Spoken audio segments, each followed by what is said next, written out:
I woke up to an unsettling stillness. No noise from the street outside, no faint hum of traffic. It was too quiet. I rubbed my eyes, half expecting the usual chaos of the morning. The neighbor's dogs barking, the faint hum of a lawnmower, my phone buzzing with messages from work. I live in a relatively small town filled with folks I know, but none of that happened. I brewed coffee as always, letting the warm aroma of the air, trying to shake the feeling that something was off. I reached for my phone, no messages, not a single notification. That was odd. Even the usual spam emails were missing. I checked the time, then the news, scrolling through article after article. Nothing was new, no breaking headlines, no chatter. It was like the world had gone dark overnight, but still everything seems in place. I tried calling my brother. He checked on me every few days, always pestering me to get out more, meet people, stop being such a hermit. But my call went straight to voicemail. The uneasy feeling was gnawing at me again, so I tried my mom next, hoping to hear her comforting voice, but no answer.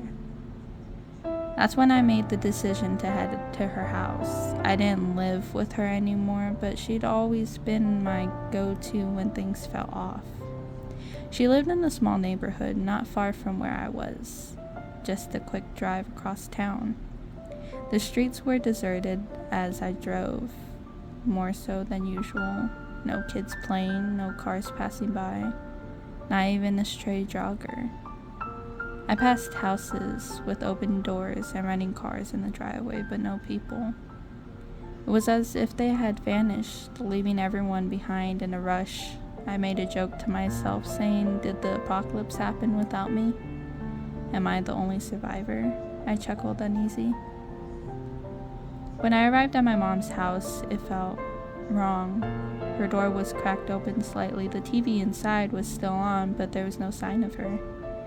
I stepped inside, my voice echoing through the empty rooms as I called out for her. Her knitting was laid out on the armchair like she'd just been there. A coffee cup, still half full, sat on the counter, but no matter how many rooms I checked, she was gone. I sat on the couch, feeling the weight of the silence press down on me. It wasn't just my mom. The whole neighborhood felt empty, and the more I thought about it, the more I couldn't shake the feeling that this connected to my work. The dreams, the strange things I've been seeing, people disappearing. The last few weeks had been intense at the lab. They were running an experiment, something high level involving teleportation. Maybe even dimensional shifts. I myself couldn't believe I was part of something this big. They say it could revolutionate everything we knew so far, but I wasn't told much. I don't need to know. I was just trying to keep the lights running. Just your regular guy trying to keep the roof over his head. But there had been a malfunction with one of the underground labs. Something had gone wrong, and they shut everything down. After that, I'd been having the strangest dreams where people would disappear into thin air. I left my mom's house with a heavy heart. I scribbled back a note for her, hoping maybe she'd come back and find it, then drove to my brother's place. If anyone would know what was going on, it would be him. He was practical, always level-headed in a crisis, but when I got to his apartment, the door was unlocked, and it looked like he'd left in a hurry too.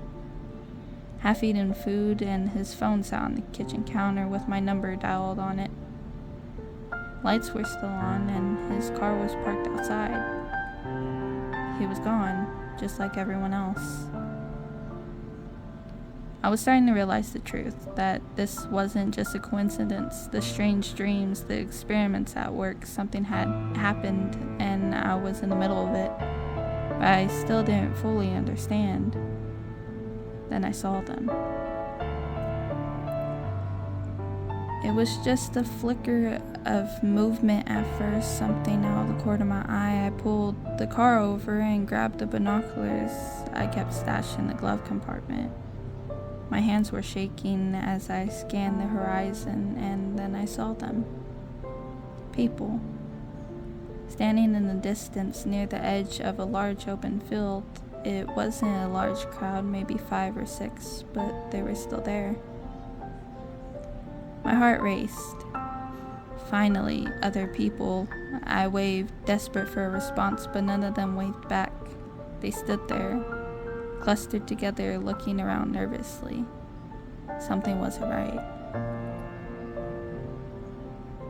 I focused the binoculars, studying them more closely. They weren't just watching me, they were on the edge, shifting uncomfortably, whispering to each other. One man kept glancing over his shoulder like he was ready to run at any given moment. I stepped out of the car, raising my hand again to get their attention, but their unease only deepened. One by one, they started backing away, moving further from the field's edge as I approached. It felt wrong, the way they were retreating, like they were afraid of me.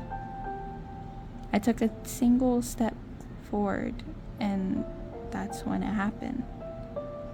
One of the women disappeared.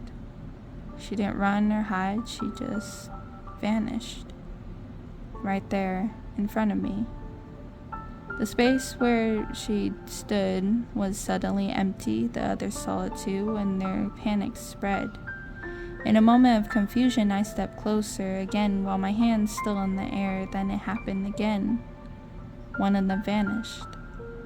The others that was left turned and bolted, trying to get away as fast as they could, but it was too late. One by one, they all disappeared, fading from existence with every step I took closer. I suddenly froze. My mind reeled as I dropped the binoculars, the world spinning around me. This wasn't a coincidence. This wasn't some strange phenomenon happening to everyone. It was happening because of me. I felt sick. The experiments at work, the malfunction, the strange dreams. They weren't just in my head. I was the one causing this. Whatever cosmic force they had tapped into on that lab during those experiments had changed me. Turned me into some kind of walking black hole. People disappeared when I get too close. I staggered back to the car, my heart pounding. The notes I had seen earlier starting to make sense now. Don't come closer. You're not alone. But you need to stay away. They weren't warnings to me, they were warnings about me. I thought about my mom, my brother, everyone I had been near. Had I caused them to vanish too? The guilt was overwhelming. I had to come to them, hoping to find safety, but all I had done was destroyed them without even knowing it. I sank into the driver's seat, staring at the empty field where those people had been just moments ago. The weight of all of it crashed down onto me. The government experiment, the strange energy we'd been messing with, it had done something to me, something irreversible, and now I was alone. It wasn't the world collapsing, it wasn't the apocalypse, it was me. I was the cause of this. The strange cosmic force we had tapped into had made me a walking void, erasing anyone within a certain radius. All this time, I had thought I was trying to survive, but I was the one wiping everyone out.